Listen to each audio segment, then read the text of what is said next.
السلام علیکم ورحمۃ اللہ وبرکاتہ۔ بسم اللہ الرحمن الرحیم۔ کھانا کھلانے دودھ پلانے والے کو یہ دعا دیں۔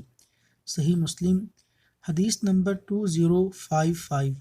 نبی اکرم صلی اللہ علیہ وسلم نے فرمایا، جب کوئی شخص کسی کو کھانا کھلائے یا دودھ یا پانی پلائے تو کھانے پینے والے کو کھلانے والے کے لیے یہ دعا کرنا چاہیے: اللہم اطعم من اطعمنی، اللہم اطعم من اطعمنی، واسق من سقانی، واسق من سقانی۔ ترجمہ: اے اللہ، جس نے مجھے کھانا کھلایا ہے اسے تو کھلا، رزق فراواں عطا کر، اور جس نے مجھے پلایا ہے اسے تو خود پلا۔